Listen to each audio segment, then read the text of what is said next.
Welcome to the program on this Friday morning, October 31st, Halloween. We are live on Facebook and YouTube. Thanks for making us part of your day. I have a very, very special guest today. Dear friend of mine. Has been a while. Sometime now our paths have crossed many years ago at the Cheesecake Factory.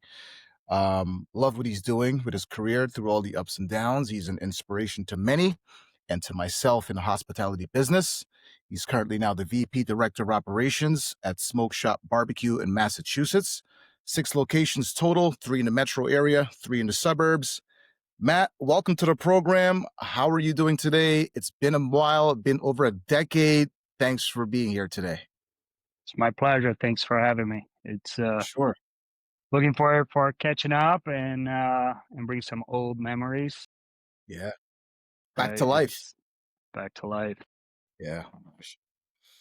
Born and raised in Brazil, right? When you hear Brazil, for me, I think of soccer, I think of mixed martial arts, UFC. But here you are, you loved basketball. How was that? Yeah. Who was your favorite player growing up? So I grew up in Georgian era. Okay, The Bulls was dominating when I was in middle school and high school, and so that's where we were striving for. You know what I mean? We were playing. And we see them play and we're like, okay, this is the moves we got to do. right. But it was soccer never back then never was never fascinated me. Like I would watch World Cup because everyone was around, but yeah, soccer wasn't. So I had it was for me it was basketball. Then in on our school year, we had to do multiple sports, right? So each semester we do different. So it was always basketball, then we'll do volleyball and handball. We don't see a lot of those up here, but in Brazil it's pretty good. It's like a cross of like futsal and use your hands versus your feet. So it's awesome. It's a fast pace too. So, but basketball was that's what I wanted to be. I was like, I want to grow up and be a basketball player. Well, that was my question. Did you ever attempt to play? How was your jumper? How was your shot? My shots Smooth? are good. Yeah, O- my shots are good. I was more of a defending guy. Uh, Okay, defense. yep. I was tall and slim and could run for days. But yeah. So I was the enforcer, and then you know what I mean. For a couple of years, I was like, yeah, I'm gonna be able to make it. But then real life checks in, right? As we'll talk about working from the Yeah, young age. So right. but yeah, but that was good. When was the last time you picked up a basketball and say, let me see what I can do? It's probably it's been a while, probably 6 years. I used to take the kids to the basketball court and we play with my boys. For the last 3 months, I've been trying to sign up for over the hill basketball that our community here does on Fridays at 6 in the morning. Imagine. So that's what I'm waiting for a new class, a new section to start, so we can pick up the ball again. Especially now, this stuff starting to slow down a little bit for the winter. So Jordan was your favorite player. Um, LeBron, what do you think about LeBron? Big fan? Not Nah, nah, a nah. No, not my. See,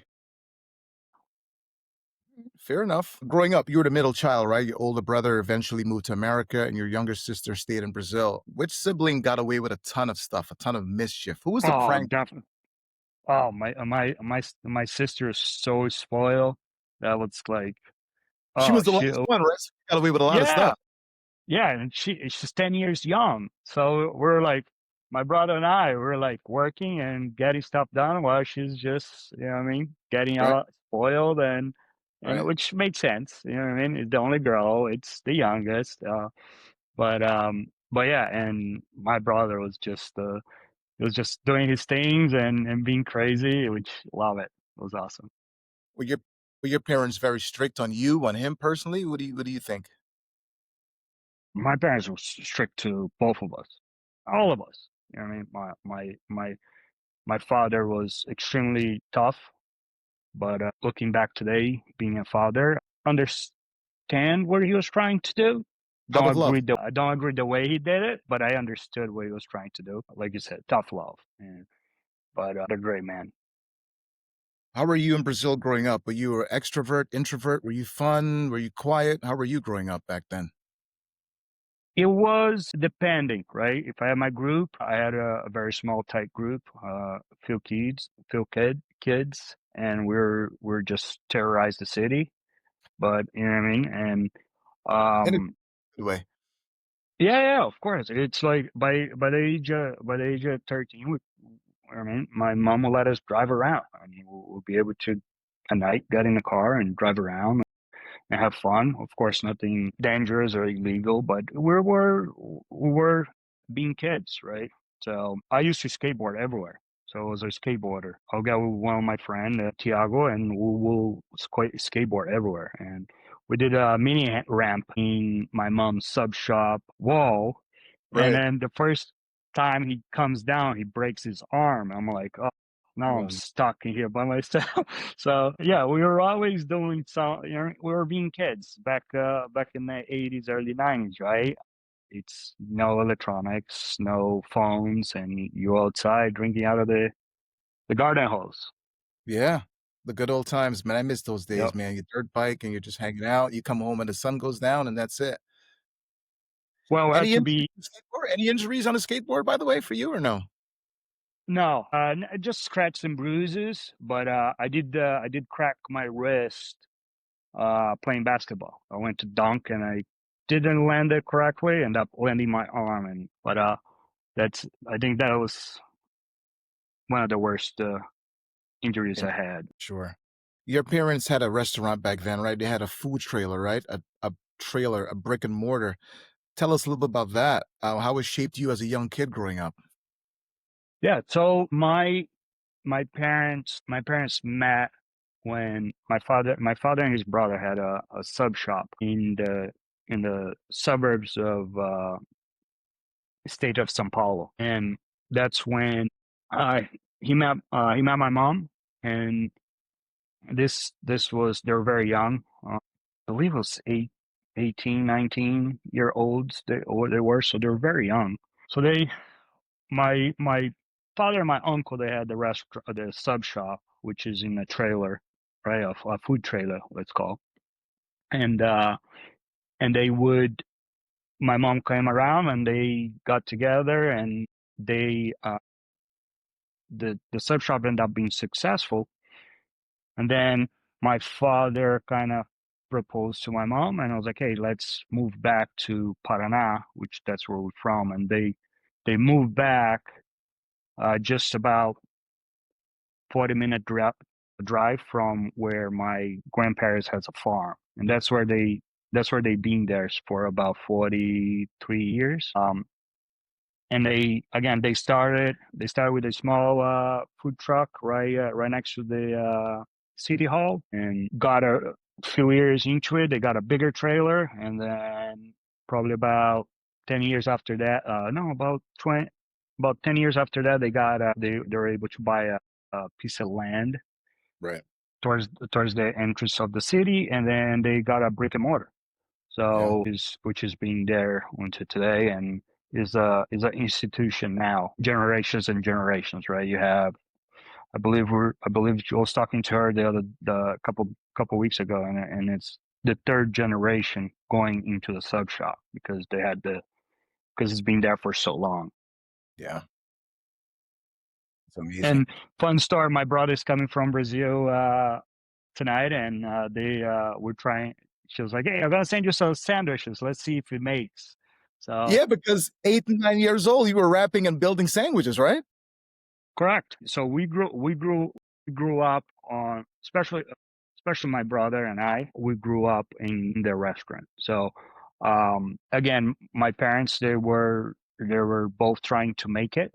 Right. The stories that my mom says, that by the age of one, I was under the cash register Yeah. in the bassinet, sitting there while they were working. And I was a quiet baby, right? I wasn't fussy, so I was just stay there. And then when they were beginning and they were very in their beginning and they needed help, my older brother would go hang out with my maternal grandparents, and I would go and stay with my paternal grandparents. So they'll kind of split it up, especially towards the busy season, so they could focus on building their business, right? Sure. Um, and that continued through until we were about. By the time I was 9, my shift was working behind the counter, wrapping sandwiches and putting the trays together. Which is, I went there about a year and a half ago, and uh, I remember they make this. Uh, she has these trays that fits the 3 squeeze bottles, the mayonnaise, the ketchup, and the mustard, and then you build your sandwiches, and then you hook that tray into the car window. Oh, okay.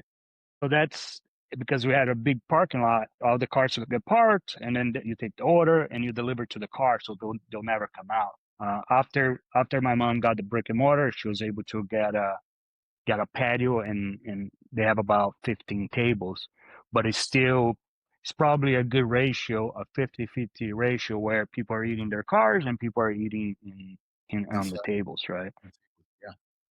So I went there, and I remember having to polish those. Got a Brillo pad every day, and I had to polish, make Rubbing. sure it's shiny, because the aluminum will get dull. And she's like, my father was like, "Got to be shiny, got to show that we're clean." So, by the age of 9, that's my job. I was setting up. I was kind of the expo, if you would Yeah. say, the Yeah. expo, and putting the dishes, the plates together, and sending it away. So, and And my then brother would be.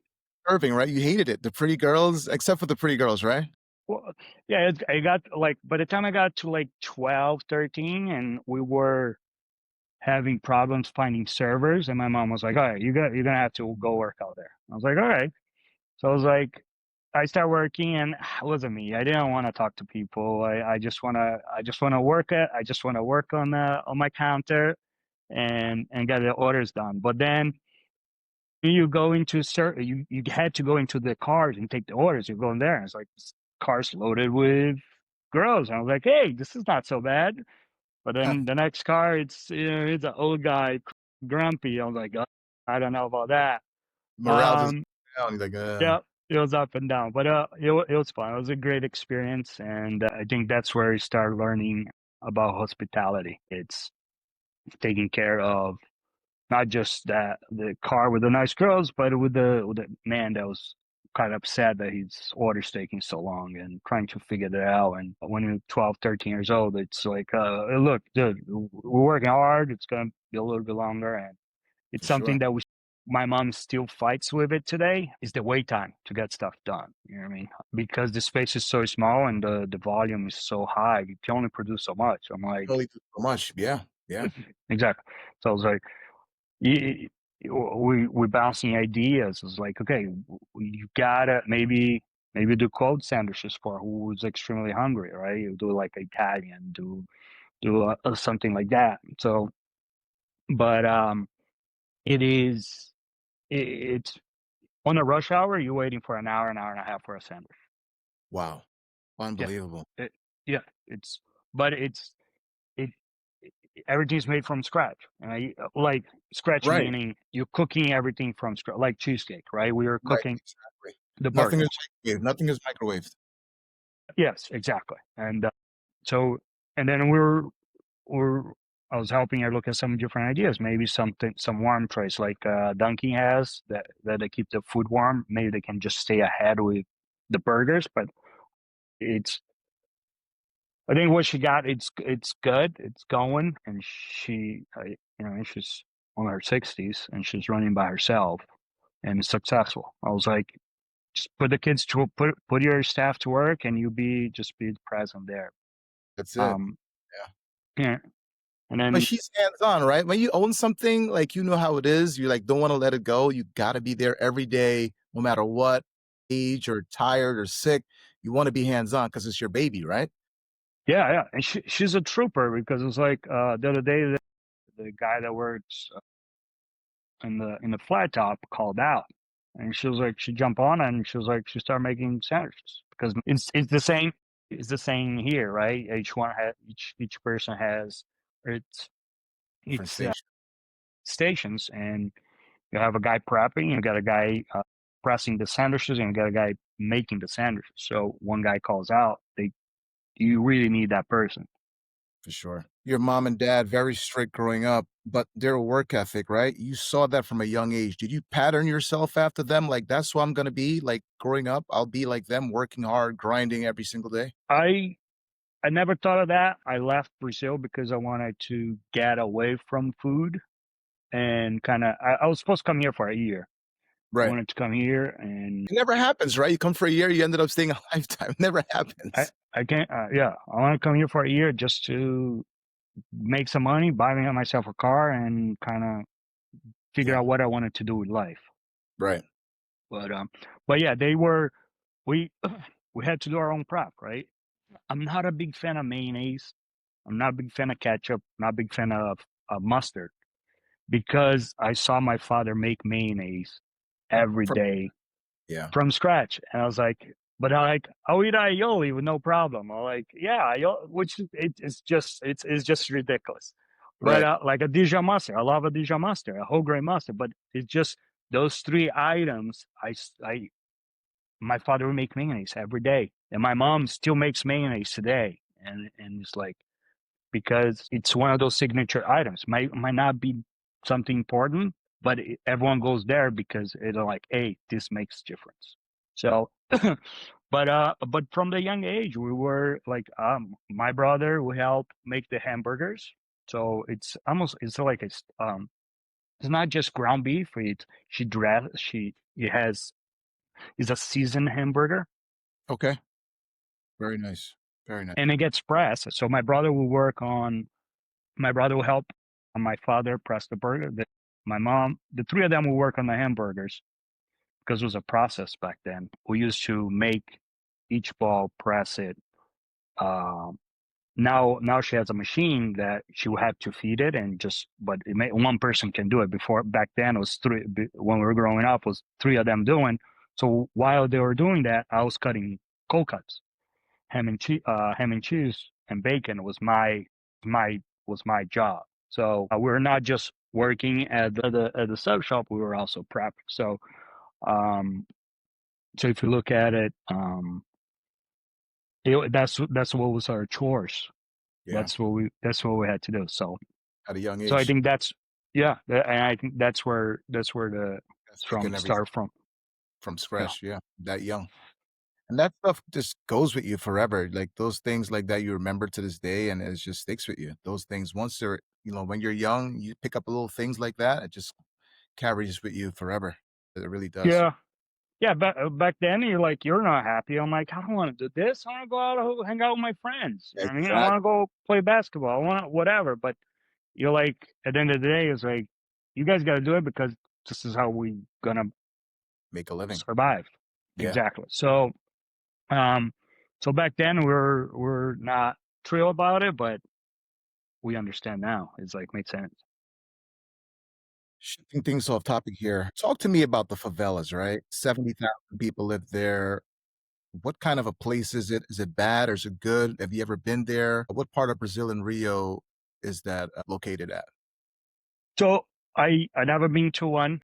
I come from the middle, like almost middle of the country, where that doesn't exist, right? The favelas are like São Paulo and Rio have those, and unfortunately, there was a very big resurrection, right, with the police that happened last night or the last couple of days. A Know lot that. of people die, 64 but people? so it is dangerous for outsiders. I've Okay. watched documentaries. I'm not the person to talk about it because I don't know much about it, but the documentaries I heard that I've watched and I try to learn a little bit is it's very safe for the community that's there, Okay. but for the outsiders, it's not, right? They, you know what I mean? They're not gonna steal from the community. They're going to steal from the people from the outside the community to bring into the community. So they kind of take care of each other into those areas. And when I went back to Brazil, I went back to Brazil after 21 years not being in Brazil, and I flew into São Paulo, and I got there in towards the daylight, so I was able to see the entire skyline, and I flew by the favelas, which was was impressive how big it is, um, Massive. massive. Yeah. You know what I Yeah. mean? But I'm seeing from a plane, you don't see the details, you just see the size of it. But it was pretty big, and it was kind of it was amazing to see it Kind of how it surreal, is. right? You see it on TV versus see it Yes, in real life. It's like night and day, right? yeah, Yeah. correct. It's very different. What do you remember most about Brazil? What do you miss most about it? Leaving and then after 21 years going back, or lots have changed, right? A lot of change and not a lot of change. So coming Okay. from my small town, when I got there, I was like, "Am I gonna know where am I going?" And then all of a sudden, you're like, "Okay, I know where it is." They changed the pattern of the streets, but at least I'm like, "Yeah, I know where I am." Okay, Okay. but I mean, old. There are some old stuff that's still there but there are a lot of new stuff, and I was excuse me. I was impressive of how it was because you only hear the bad stuff. Right. Yeah. It's You only always the hear the bad. bad stuff. Yeah, it's always the bad. Exactly. Yeah. Always the bad stuff. And when I got there, it wasn't that. And I was like, well, wow, this is not what I remember. I remember leaving there and being not being so bad, but I remember just all we talk about it, right? Always the violence, always the politician, always the poverty. But then getting there, you're like, oh, it's different. It's not all bad. I mean, and just if you look at the same here, right? It's not all bad. It's not all bad. Yeah. Yeah, the people. I mean, it's different. You walk in there and you feel at home.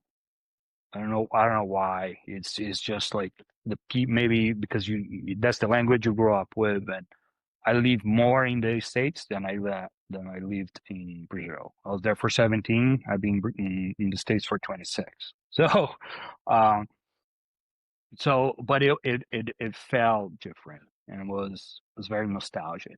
You know, I mean, seeing like cousins and uncles, cousins that I even never met because they were either just born or when I left. But it was insane. It was crazy. There's that old saying goes, right? There's no place like home, right? No matter how bad Yeah, or yeah, yeah, place yeah, you there, you're like, no place like home. I'm back. yeah, yeah. Amazing, man. When I left, my mom was she was building her home that she has today.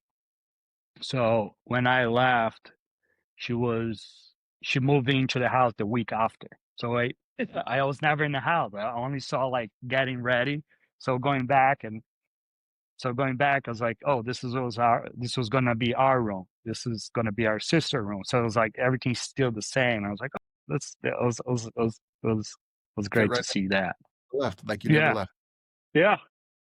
Amazing. Moving to America, right? Better future is going to be only be for a year. The opportunity at age 17. How difficult was it for you coming here? Didn't speak any English.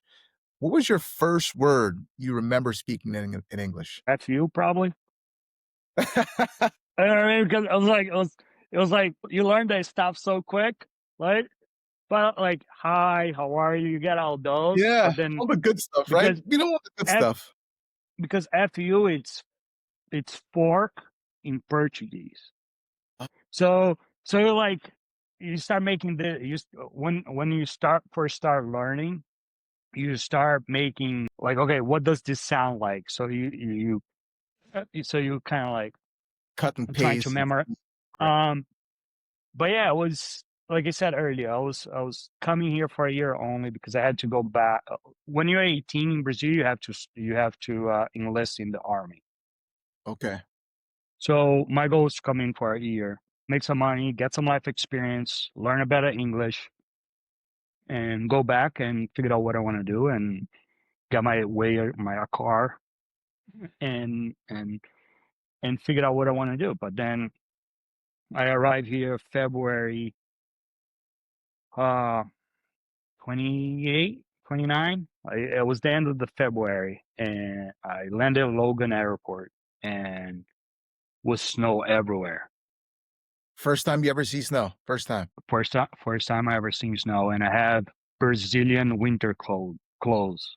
So I'm like, I look at it, I go outside, and as soon as I inhale that very cold air, I'm like, my lungs are burning. I'm like, whoa, what is this? And I think I just fell in love, and I was like, and this was I remember that experience all the time, and I think that's couldn't be. I don't think that's the reason why I stayed, but that's one of the things that kind of made me. I love winter. You know what I mean. Again, I'm from Brazil, supposed to love summer. No, Or some other, yeah. I love winter. So that was one of the things. And again, 17, no parents here, by myself. I was like loving the free life. Yeah, the environment. You ever say, like, why am I here? I want to go back to Brazil. I miss home mentality. Never cross your mind? It does. At the beginning, it does a lot. Like I was telling my mom, I was like, it's like the first 3 months you're fine, and you're enjoying life, and it's like, yeah, then kind of like, what's going on? Reality Six sets in. months, then 6 months in, you're like, so that was for me, right? And then 1 year anniversary was kind of a little tough, and then the second year was tough, and after that, I was like, uh, You're I was fine. just living, yeah, I was living the moment, so I wasn't too concerned. Before CCF doing housekeeping, right? Talk about cleaning Harvard University. What was that like at the time? It's yeah, Every so no English, 8 months later, a busser. I mean, it's crazy, right? But all this to make ends meet, right? yeah, we we came so I came in when I was 17. I was living with my brother, my uncle, and my aunt, and into a studio. No, it was a 1 bedroom apartment in the basement. So we were there for 6 months. I started taking ECNL classes in downtown Boston. So again, never had experience with public transportation, none of that. So now I'm figuring out another language, taking trains, buses into Boston area. I was like, this is A whole new real world. Yeah, it's a whole whole new new world. world. Yeah, like how do I even navigate this thing? How does he? Yeah, And don't forget, back then there was no cell phone to translate your. It's nothing. It's right. you walking. I used to have a pocket dictionary that would translate English to Portuguese. Well, we'll have the translations, right? English and Portuguese. And I had to walk around with the pocket dictionary looking at for instructions and trying to figure that out. So for the first 6 months, we were doing that. And then my brother and I moved into apartment, which we were renting a room. So him and I was splitting it, sharing a bedroom into this apartment where the other guy had another roommate. So it was a 2 bedroom apartment, and that's where I got to start working with um in a restaurant. But between my first 6 months is I was lucky to have some family members here, Right, to my help you brother, along. my uncle, my aunt. And my uncle and my aunt was here. My uncle was here for a couple of years prior, so he knew a lot of people. And then that's where I'll go to help. And like so I came in February, right? So in May the schools cleans it, the universities clean out, and they need a lot of people to help clean. And they're like, hey, they need people clean here. So for a week I was cleaning the dorms at Harvard University. And that's one of the ways that they were able to get furniture for moving to our one to our bedroom, right? So we're able to find mattress and beds and nightstands and wardrobes. So we're able to get from those places because they're throwing it out to be able to, because what you come here, you only come with your Your suit. luggage. That's it, your luggage, yeah. That's it. That's You all don't you come come with in. anything else. Yeah, Yeah. So for the first 6 months, that's what I was doing. I was cleaning houses, helping cleaning houses here and there, whatever I could get it. At least enough to buy me food. Because yeah, luckily I didn't.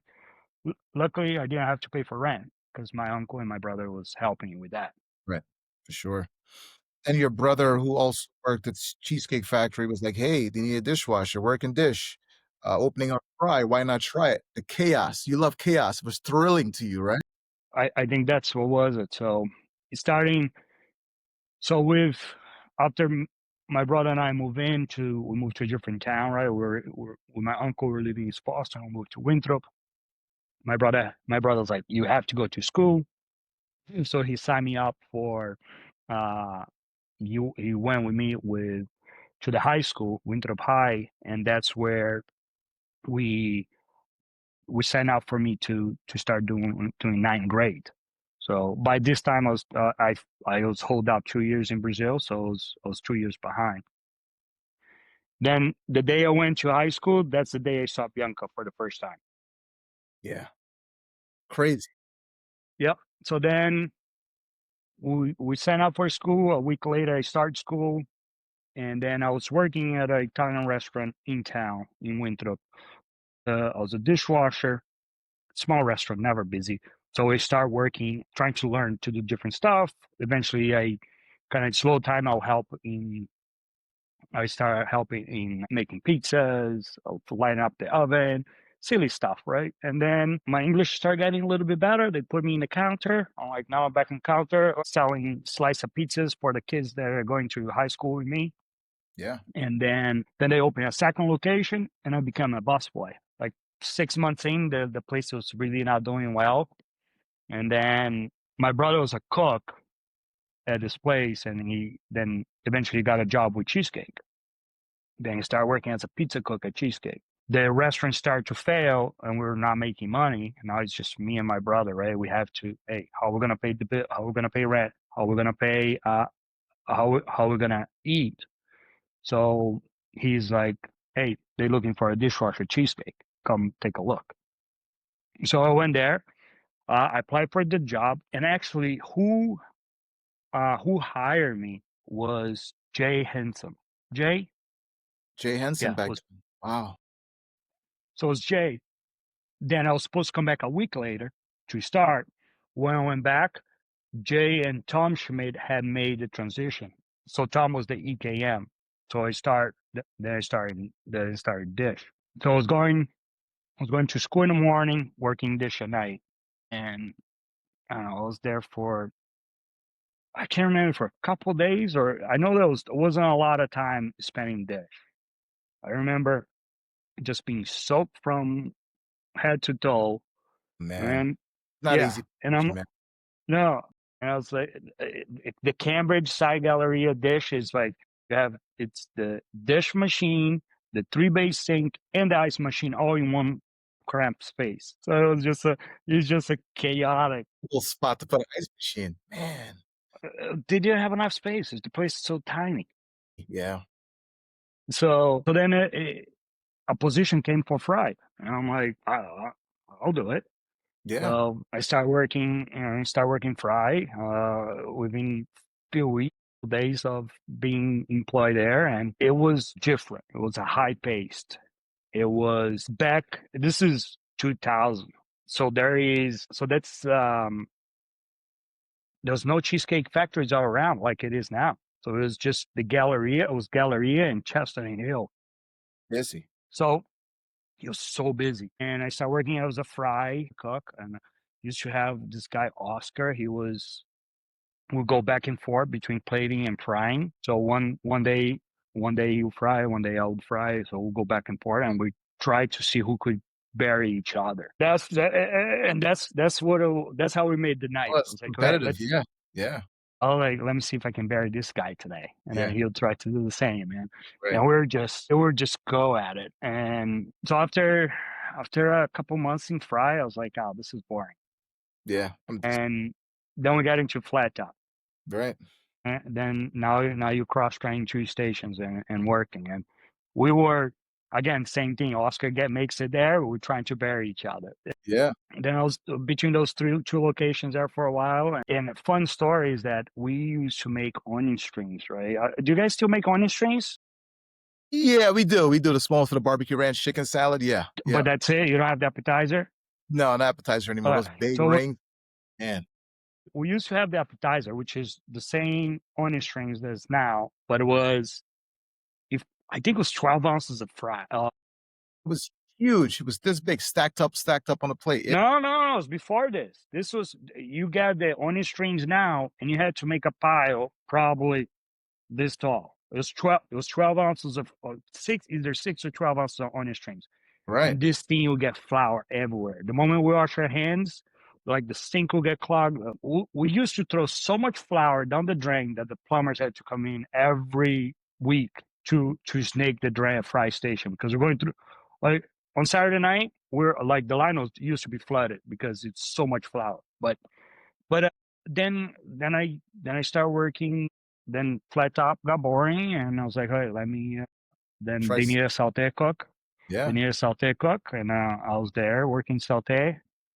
And then eventually saute got boring, and then I went to work the grill. And the grill was a different beast because I have never done something like that. Fry, flat, saute. Once you get the hang of it, you can figure it out very quick. The grill, the charbroil wasn't easy. And Different. luckily that there was this old Haitian guy there.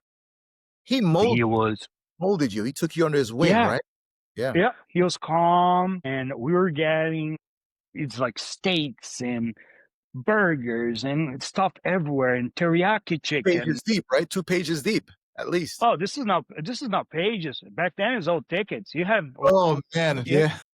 you have a whole row of tickets, and Yeah. you can't pay on the printer. And you're like, he was like, dude, relax. Let's work on the first five. Let's work the next four, and he taught me temperatures. He taught me how to use the hand to get your proper temperatures. And like 2 months in, I was like, thermometer, what? I don't need that anymore. And but that was but Cambridge is you only had one entrance to the kitchen, and everybody had to go through the grill because that was the first stage. So every time you're doing something, someone's walking by. I was like, Yeah, oh you have my to god, stop, wait, stop, wait, stop, wait. Oh, that's yep. annoying.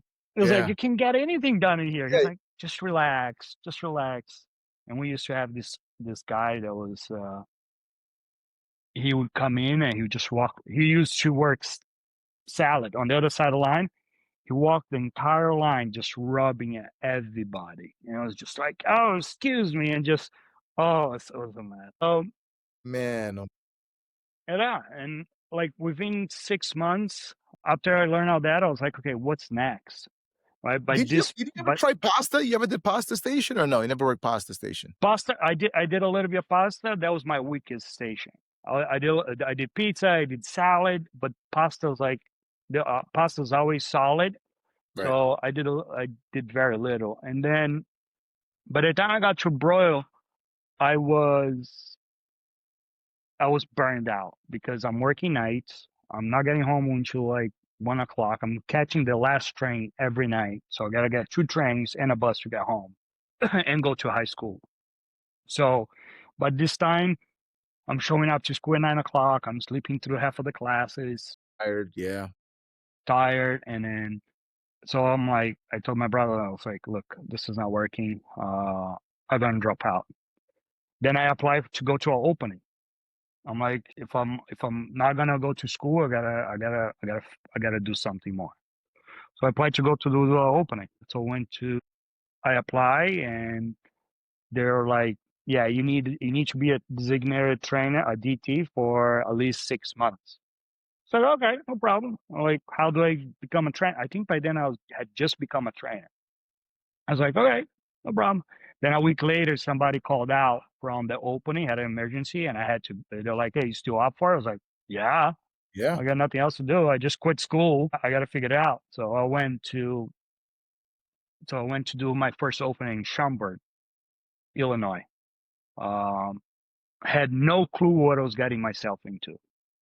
Nothing. I was like, hey, you're working in this little you know what I mean, this small cheesecake factory in the middle of nowhere. You know what I mean? The free for all, not free for all, but it was like it was a little laid back. It wasn't strict as it is today, or it is, Yeah. should be.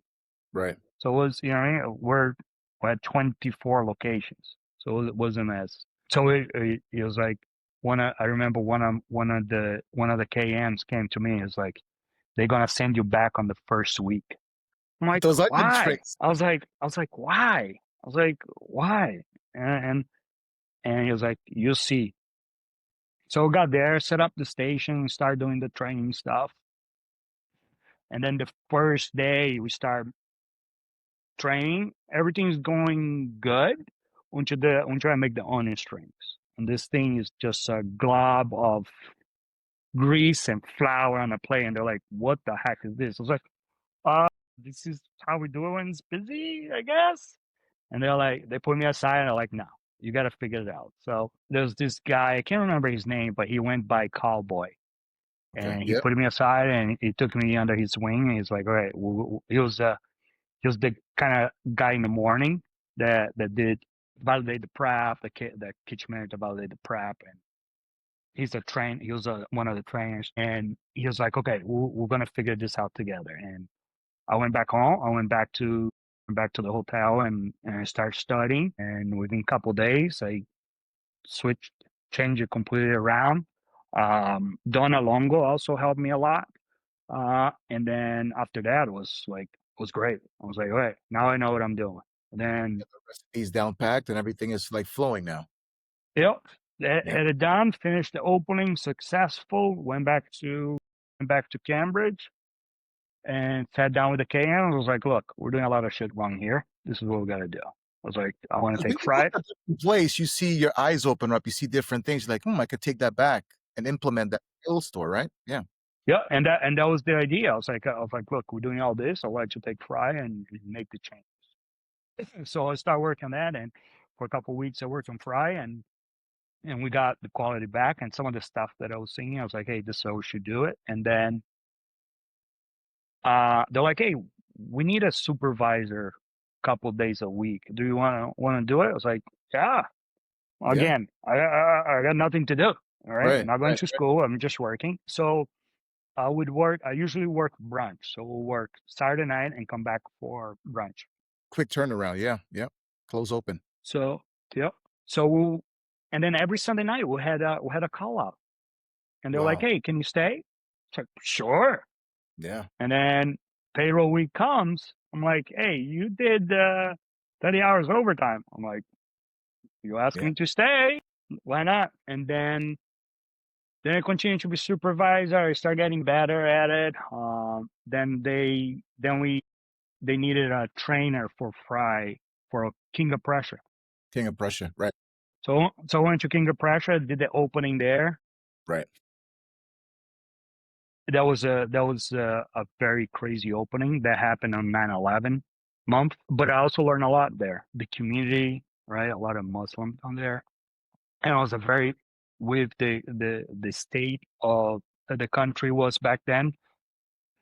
It was, and I was 18 years old. I didn't know. You know what I mean, but I learned a lot. I was like, hey, let's because of Donna and some of the other leaders. I was like, hey guys, we got to respect them. It's not they're not at fault here, and got me to understand and a little bit more.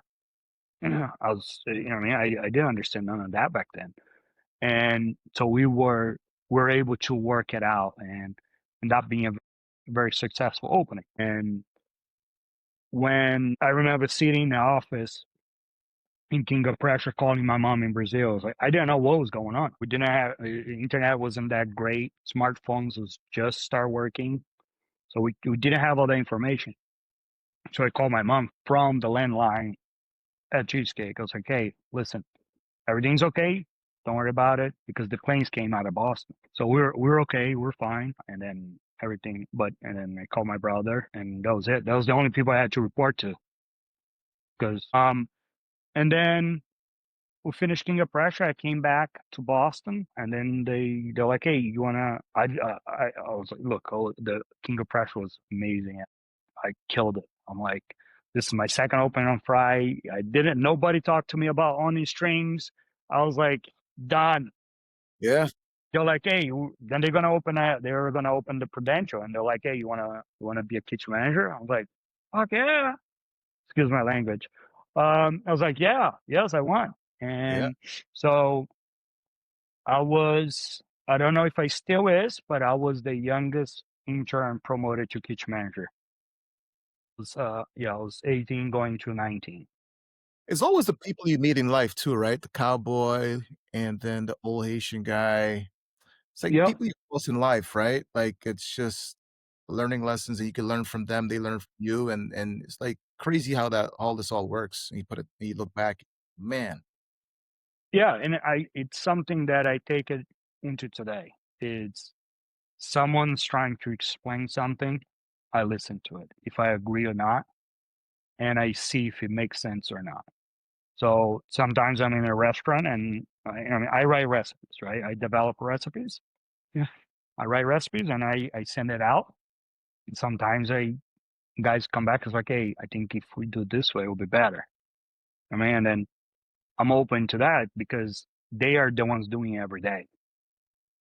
They might be away. And but not just with recipes, but also in life, right? You're you're looking at, not sure what Cheesecake does now, but back then when we opened White Plains, there was a lot of old gentlemen working in the dish room. And same thing now. We have a lot of old staff members that work in our dish room or in our prep room, and I stop and listen to them what they're saying, even if I don't like. They have experience in life that we don't have, that I don't have, and I think that's what made the difference for me. It's being able to listen and capture what could work for me. for sure. And I had great mentors. I mean, even I had some very awful mentors that I learned what not to do.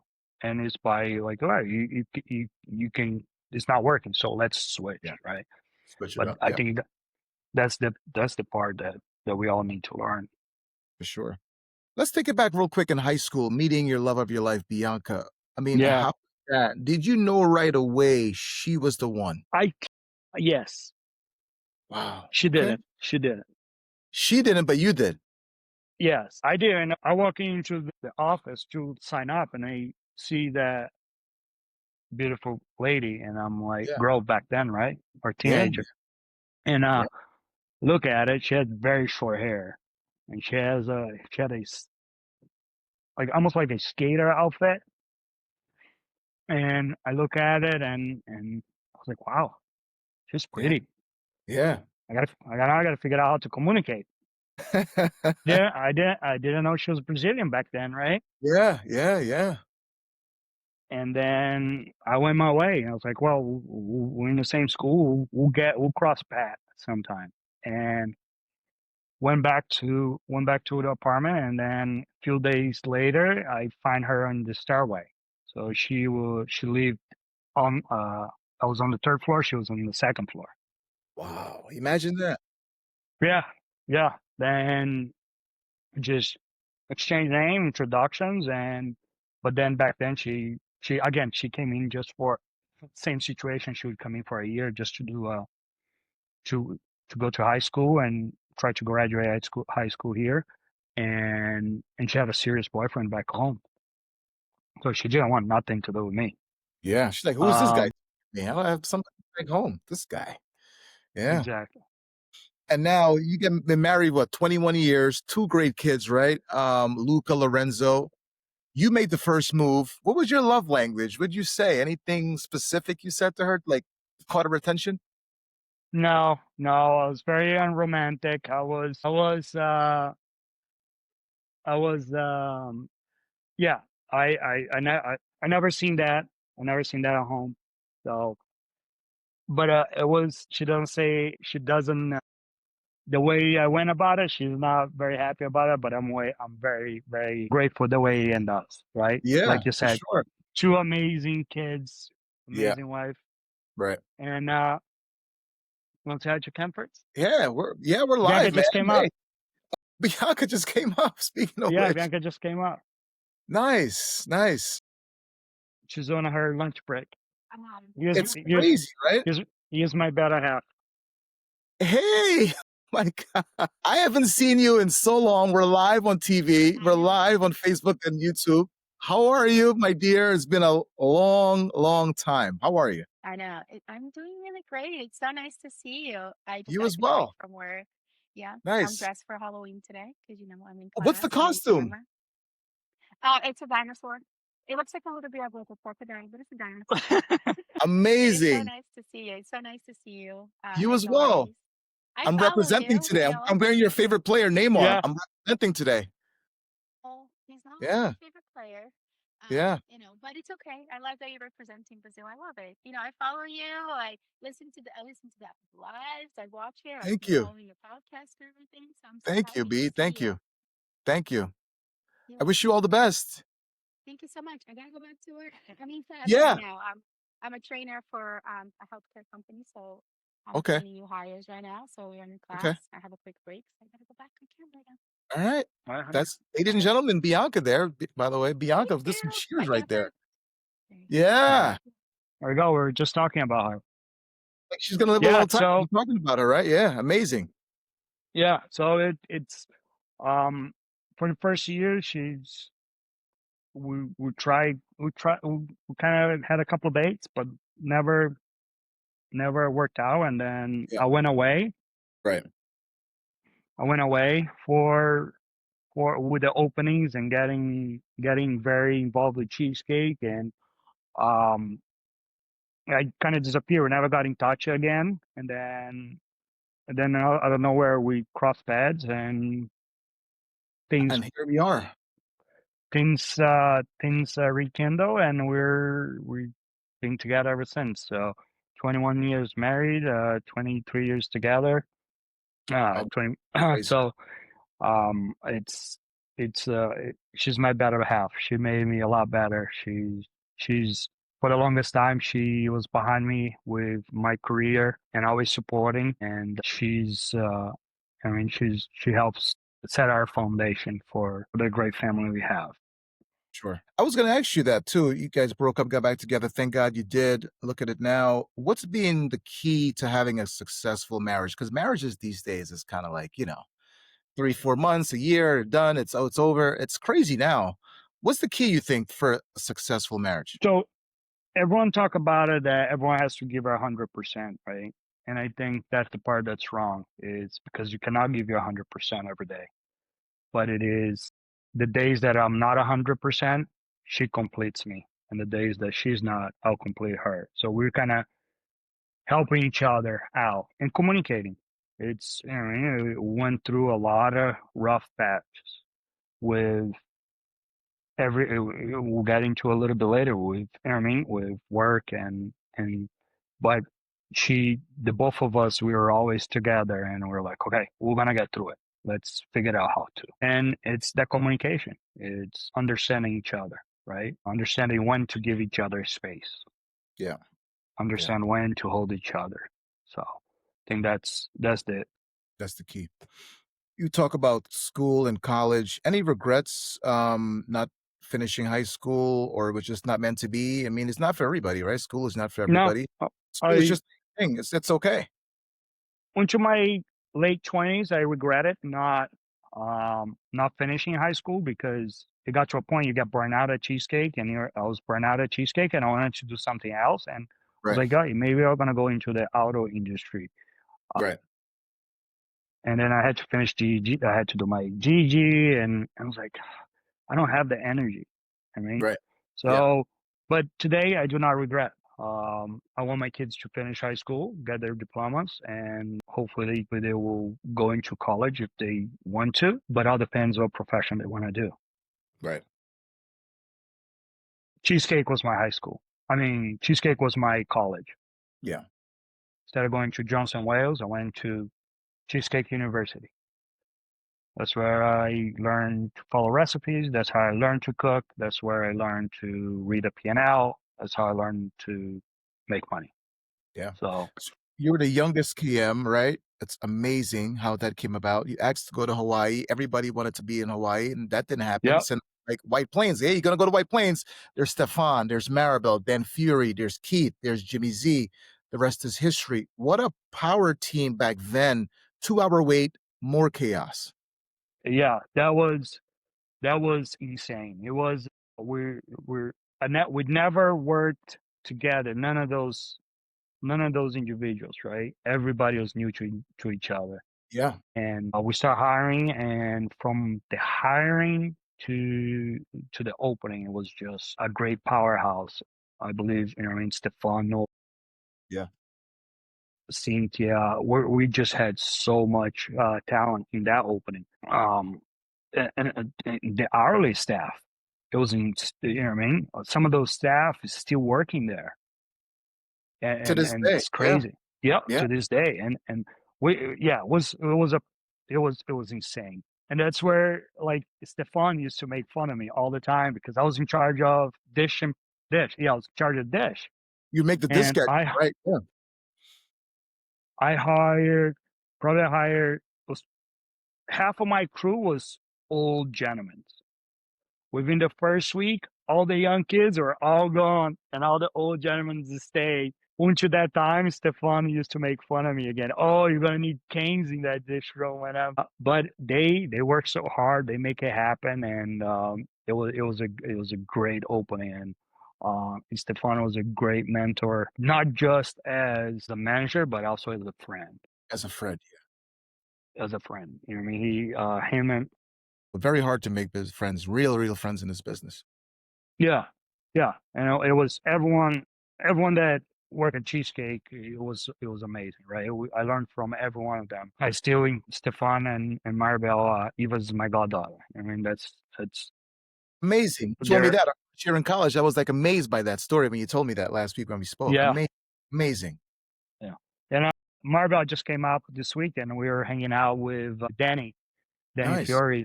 Fury. Wow. He had a block party, so we're hanging out together. So it was awesome. But it was nothing but a great experience with that opening, right? And so I started as the KM there. They wanted me to come down for 6 months, and then they would transfer me to Hawaii. And then 6 years later, I was still in New York, between Cheesecake, White Plains, and That's Nyack. Nyack. And Nyack, yeah. Talk about that deal together, right? You and Bianca worked. You guys are married.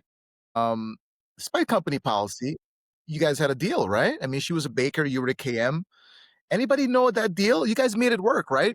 Be professional at work. You guys made it work. Anybody else knew? Yeah, I think Jim and Stefan knew they were made aware of it because when they asked me to go to White Plains, I was like, all right, I'm going to White Plains. Then I went to Bianca. Now we're going out, and I was like, hey, look, I'm getting transferred to White Plains. She was working at a Prudential. I was like, I'd like for you to come with me. And then she's like, yeah, we'll do it. And then when I was talking to Mike Moore, I was like, look, we want to go, but the only way we'll do it is Bianca will work in the same location. She doesn't drive, and I'm not gonna go into a new opening living across the river and having to do that crazy commute, right, from Nyack to White Plains.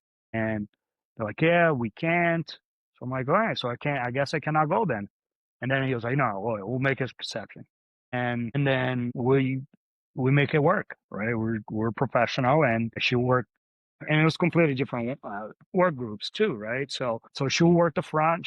She started started Cheesecake as host, and then when she came down, she started working at the bakery. And then she went to the cashier. I eventually become a server and a bartender.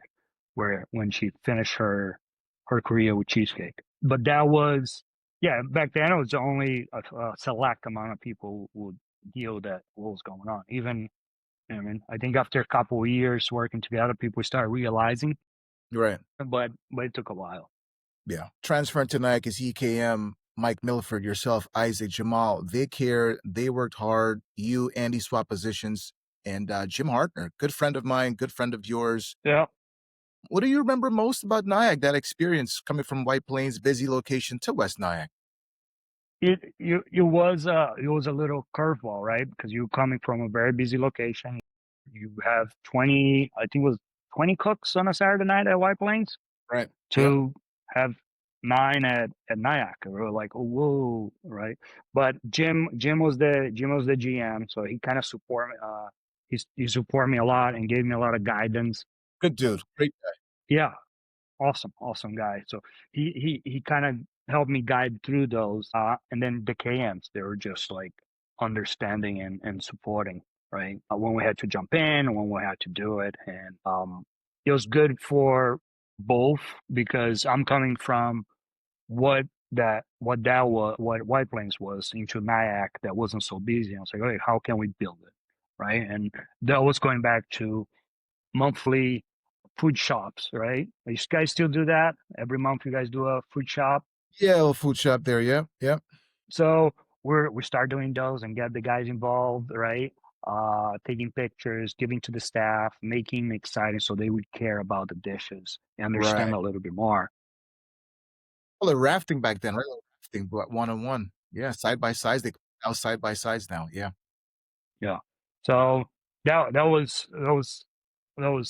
experience. And one of the things that I remember all the time is the day that every cook, every Spanish person walk out of the building on a Saturday due to some immigration stuff, the protest that was happening. And I was like, oh my God, what am I gonna do?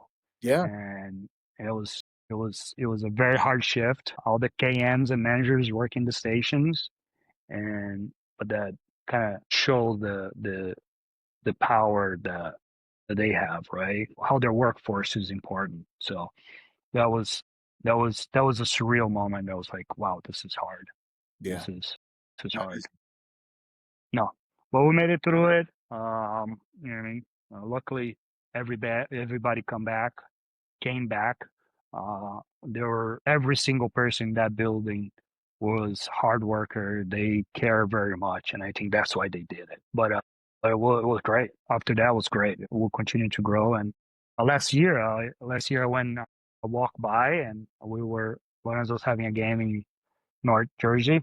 So we walked by. It was Bianca and I. Was like, wow, we used to be here almost every day. Yeah. Good old memories. Yeah. Our paths crossed a little bit in West Nyack as well. Great person you are, dedication, work ethic, drive. I could tell right away. Certain people you meet, you just know they're for the business, want to be better. They have a drive. They don't want to just not doing it just for the money, not for a paycheck. They really care. And I felt that about you back then. And then it was like, Matt's gone. Matt's leaving. I'm like, what? Leaving the company? And I'm like, and then we spoke about it. E-Verify, you lost a lot of money, didn't want to leave. Things took too long. By 2009, they couldn't help you out. What was that like? 9 years, 6 months, all gone, just like that. I mean, what happened? Yeah. Yeah, that was tough, right? It was bittersweet. It Yeah, was it was bitter. yeah, It was hard. It yeah, was very hard. This goes back to 2001 when we start my immigration paperwork, and Cheesecake signed for me.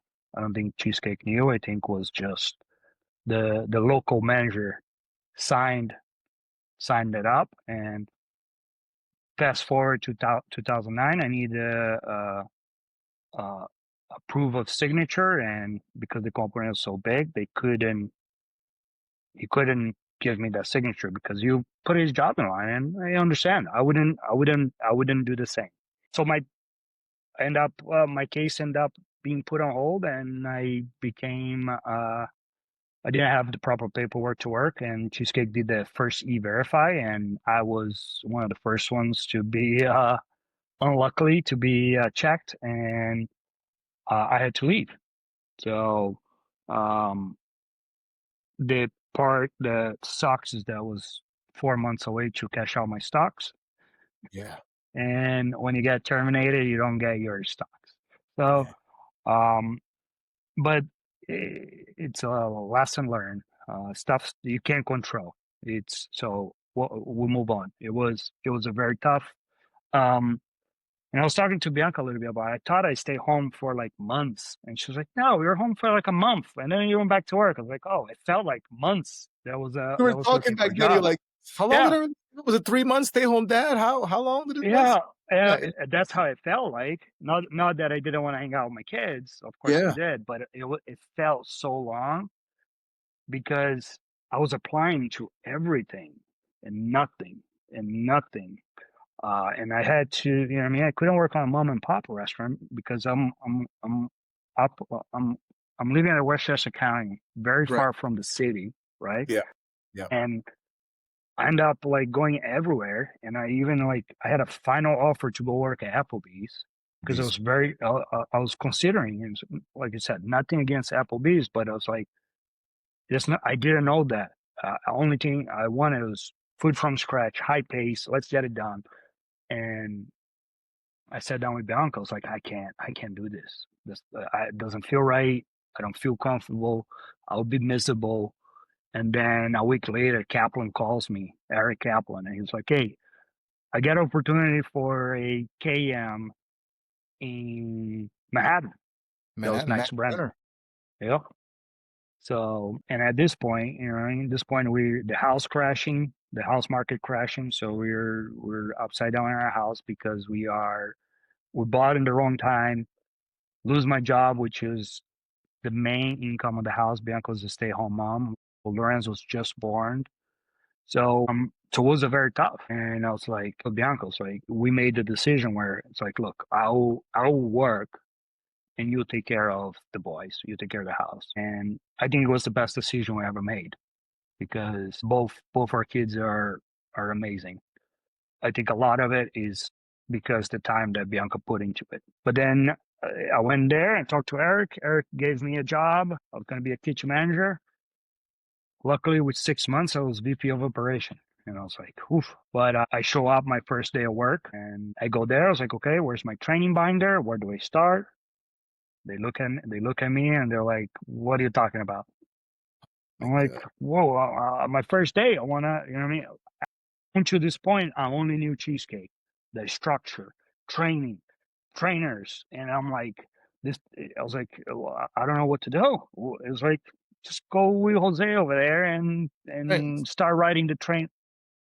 At this point, they had two locations. Like they're like, start train. You're gonna write the training schedule, the training module. I'm like, okay.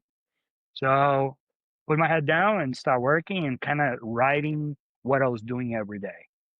So I did that for 2 weeks, figured out how to do it, and this is Max Brenner, right? 50% savory food, 50% sweets. Um, then we opened Philadelphia. Then that's when I become a VP of a culinary. I start running the restaurants. Then we open Vegas. Then we open Boston. Boston. Yep. Yep. Yep. Yep. So everything is going great.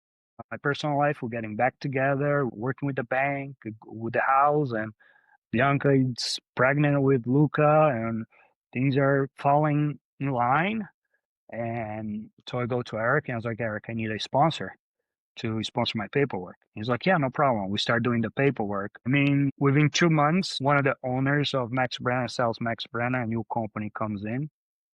They're like, we're not going to sponsor you anymore. Here's your final check. Man. See, So again, you're like thinking, here same, we go again. This can't be real life, right? What do I have? same thing again. Now Yeah. I got another 1 month old Luca and back at it, the same thing that we were about 3 years ago. And we're like, okay, we have done this, we're gonna do it again. But this time's a little different. This time we know that we're not gonna have papers, and Bianca and I are contemplating what to do. Or going back to Brazil wasn't on our top of our list. That was the last option because we've been gone for 15 So plus many years. years. Yeah. Yeah. Both kids are American. Right. They were not going to be able, we didn't know. So start looking, maybe move to Canada. We're trying to apply because of my cooking experience. I could use it as a career and we could go there with papers. So we started looking at that. And I guess to a point where like, let's try to go back to Boston. In between this decision, I was with Kaplan, and Kaplan will open a consulting company, and we start consulting for an Israeli bakery to open a bakery in Manhattan, which is called Bread's Bakery. Amazing place on 14th Street, right across from Union Square Cafe. It's like best bread that you can get in New York. There's a lot of great places, right? There's Sullivan Square. There's a lot of places, but their sweets there, their sandwiches are awesome too. So if Amazing. you're ever in New York, you should check it out. They have multiple locations now, but back then they put a lot of money. The bread oven, the ovens came from France. So, and they have this open concept where you see the bread being made and baked. It's amazing. But It's I did a year with them, and by the time we were opening, I started from this. We started consulting with them from the beginning. They didn't have anything to all the way to open. By the time we were opening, I was working from 6 in the morning. Like I was leaving the house at 6 in the morning, getting the first commuter rail into the city, and not getting home until 10. And it was just brutal. brutal. It was tough. Yeah. And then stuff happening, we had to make a decision, and Bianca and I was like, you know what? Let's move back. Let's go back to Boston. Yeah. Let's go back to Boston. And then that's where I came across Yard House. Yard House saw my resume, and they're like, "Oh, you have experience with multi-units." Um, then then took me a couple months to get the job because of the position, right? I was going to be a regional kitchen operations, and I was like, "Great." I got the job. Bianca's going to stay in New York. I had to train in California for 3 months. So Bianca and I was like, all right, we're going to do this. Halfway, our goal was halfway through it. Find a place to live in Boston. And by the time I was done with my training, we'll move. And I flew to California without knowing I was going to be able to keep my job. Yeah. It's a risk. We So take risk, right? It's a risk sometimes. Yeah. I had no other options. I was like, I'm doing this. Luckily, I got there and everything worked out because I was concerned about my For sure. status, right? For sure. So it worked out, and 3 months of amazing training down there. And what Cheesecake taught me about numbers, Your House taught me about people skills and taking care of your people. How to run a business house. Yeah. Yeah. So they were, you know what I mean? It was this Kool-Aid that they were talking about, right? It's like taking care of the staff and all these who care about the staff. I was like, yeah, I heard that before many times before. When I got to California, it was the real deal. When I start training, they're treating all the staff the same way, and I was like, Yeah. wow, this is different. And Yeah. I think that's what made me the way I managed today, right? Um, when I was Max Brenner back in the 2010, it was different. It was, you know what I mean? This is what I want you to do. Let's go. Let's go. We need to get it done because Right. it's pressure, right? Right. Yeah. But Yeah. but as you know, everything's changing, right? You can't talk that way anymore. Can't talk that way anymore. So Different culture, different lifestyle back then versus now, for sure. Yeah. exactly. Yeah. It doesn't mean it's right, but that's what Right. it was, right? That's where it is right So now. Yeah. yeah. So it was with the Art House. Then by the time I got there, Darden had bought Yard House. The recruiters didn't know that. So I got hired to be a director of a kitchen director. And then when I got there, I was like, yeah, things change. We're going to make you as assistant kitchen manager. At my point, I'm like, this is not what we talk about it, but I'm grateful to have a job, right? I'm all the Got way a in great California. positions. Yeah. Yeah. Mine is just go for it. Came back, we did the Linfield opening, which is northeast of Boston. Within probably 6 7 months, I got promoted to take my own store down in Dedham, which is the opposite side, and I did that for about almost 3 years. Then from there, I got into a small company that was around here, and they were they were tough. I was able to work for them for like 10 months. I got burned out, and I was like, you know what? I quit. I'm like, I'm done. I quit. I went to work construction with my brother. I worked for a month with him in construction. I'm like, I'm going back to the kitchen because this is not what I want to do. This is not Yeah, what I want to do. yeah, yeah, Then I put some fillers for some recruiters, and they're like, hey, there's this restaurant called Stephanie's on Newberry is looking for a sous chef, yep. a Fort sous chef. And PM, right? yep.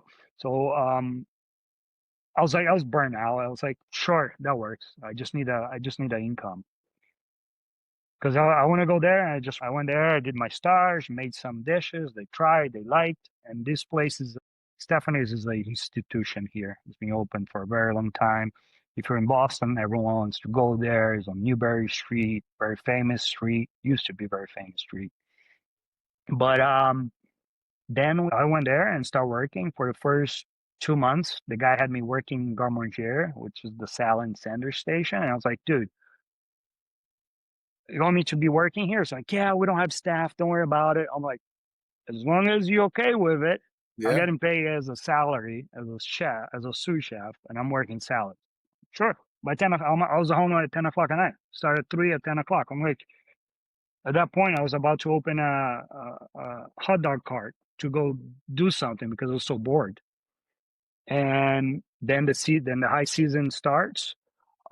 One sous chef drops, another one gets fired for harassment, and now I'm the executive sous chef that I didn't want nothing to do with it. By the end of the summer season, I'm the executive chef. I'm like, oh my god! I just back. I was like, this is not what I wanted to do, but I'm glad it did because I had a blast. It was a completely different experience, right? This is one place running very loose P&L. Now you're making specials every day. So that's where my culinary kind of came came together into fruition because before it was just following recipes, right? Before it was just following recipes. And for 2.5 years, I was there doing that. And then to this point, I still trying to figure out my immigration stuff. for sure. And out of nowhere, I get a call from my brother saying, hey, this chef that's looking for a cook. He's looking for a PM cook. I was like, he's looking for a PM cook. And I was like, all right, great. I went to talk to him, and he's like, look, it's a 40-seat French restaurant. It's like, look, I'm looking for a cook. He asked what I'm doing. I was like, I'm the executive chef at Stephanie's. And he's like, oh no, this is not for you. I'm like, yeah, but I heard that you would sponsor me. He's Yeah, like, yeah, I could do that. I was like, all right. So I was like, I'll take the job.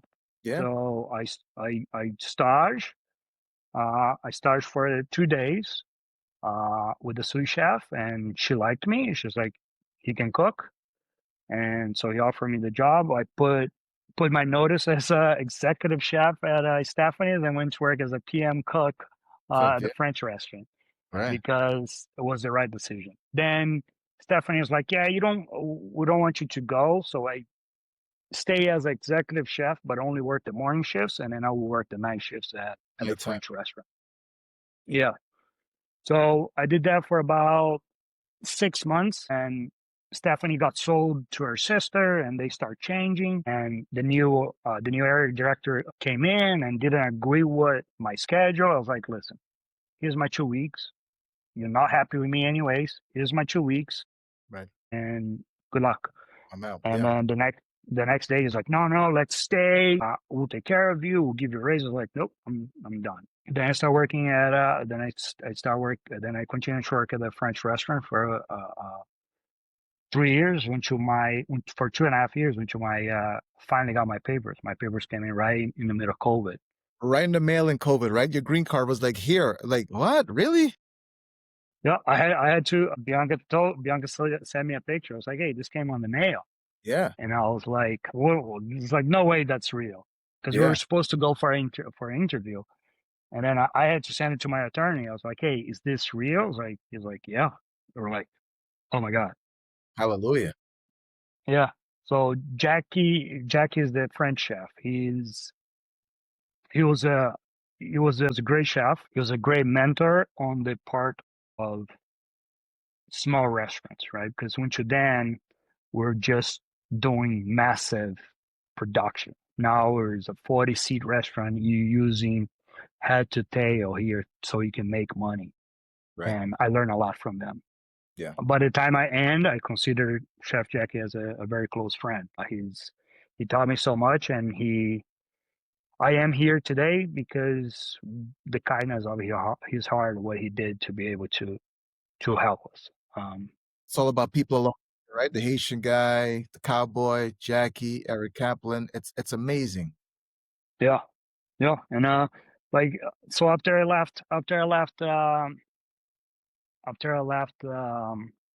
Stephanie's, I got a part time at a Mexican restaurant by my house. So work in the morning, then I'll drive to the city, work at my maison, and then there was a restaurant in Somerville that needed a pastry cook, and Rolando, which had met at Max Brenner back in 2000 when I started Max Brenner, he was like, "Hey, I need a pastry cook. Can you work 4 nights a week to make 4 days a week to make the pastry?" I was like, "I'll stop by and take a look." So for a month, I was doing the Mexican joint in the morning. I would go to my maison. Yeah. Then from my maison, I would go to the other restaurant and work for another 4 hours to get Man. pies 4 times a week to Right. make their desserts. So I got to a point where I was like, it's too much. Yeah. You burnt Then out. Yeah. Yeah.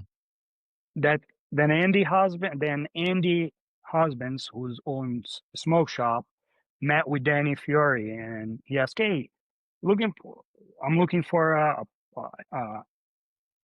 a kitchen director. Do you know anyone?" And then Danny put me in contact with Andy Husbands.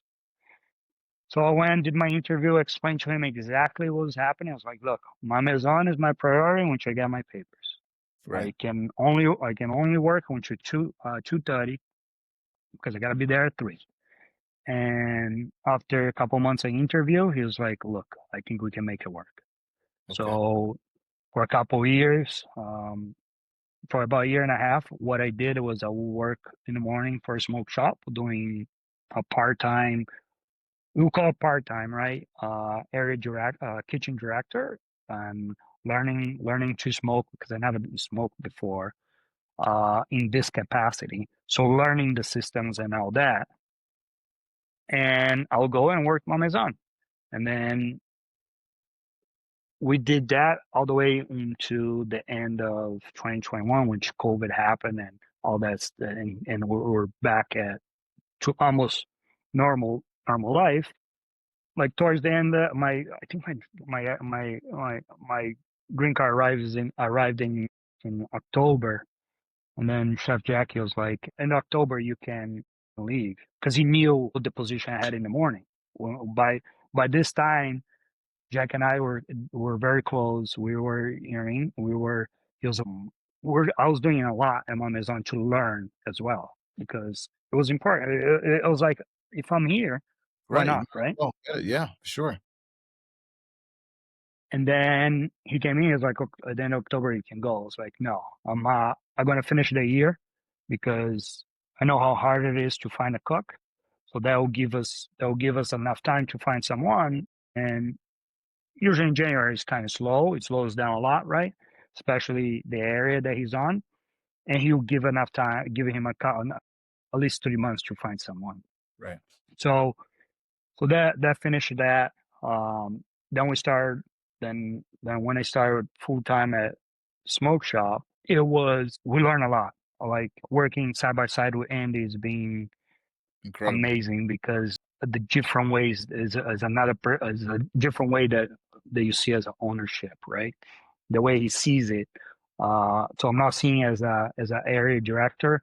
I'm not learning to see things as an area director or a worker. I'm learning how to see things as an owner, right? The same way I learned with Jackie. And stuff that, you know what I mean? Like on COVID, we were doing to-go boxes. We're selling like 20 boxes. of to It was go. only to goes. Yeah, it was only to goes. Yeah, back then. Yeah, But like this is like weeks after where no one's doing anything. And then we right. had coolers of 3 restaurants full of food. Wow. And it was we got some voluntary managers and but it was I was kind of working. I couldn't so I didn't have income then because everything was closed, right? So he was like, okay, let's do these boxes so we can try to make some money and kind of help the guys that can't collect. And then I was like, we're not selling anything. We're selling like 20 boxes, 30 boxes.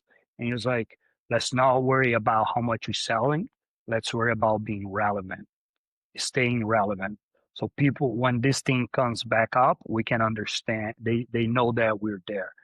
And 3 months later, we were doing much better, and as soon as we could reopen, we reopened, and we had our managers ourselves. We were doing our own barriers so we could put in between tables, and we made it work. And it's been a great experience. Yeah. I saw your videos, right? Great videos of you cooking the brisket. What's the art of making a good brisket? What do you need? Amazing flavor. I'm getting hungry just watching your videos. I'm like, Yeah, so it's it's time. It's time. It's a good quality meat yeah. to start with. Our seasoning is just you. By the way, our seasonings you can go on the smoke shop bbq.com and you can order. What? Yeah, you can order sauces. You can order rubs. We're gonna have some promotions happening now with the holidays coming with packages. So our brisket rub is a salt pepper kind of style. I use that at home all the time. If I'm grilling, that's what I'm using. But Yeah. it starts with the seasoning and the meat, and then just it's time, right? Yeah. It's a slow When I cook, went, right? Process, right? Slow cook. Yeah. Yeah. you can't rush, you can't rush. So at the beginning, I was like, yeah, let's rush this, Yeah. Yeah. and he Because that's where you was like, no, but every place we worked is like fast paced, get it out, push it out. Now it's like more relaxed, more take your time and slow cook. Takes time to get used to. yeah, no. So it's it's the time. It takes time. We cook the temperature, so we don't. Hey, I need a minute, okay? Well, I gotta Yeah. 1 second, 1 minute. Yeah, sure, sure. We had a moment of delay here. Matt will be right back. We're talking to Matt. Great videos of him cooking the brisket. Man, those things are mouth-watering, juicy, they're fresh, amazing, amazing, amazing. Let's take a quick break. We'll come back. We'll pick up where we left off from. Don't go anywhere. Stick around. We'll be right back. Yeah, I'm here. All good.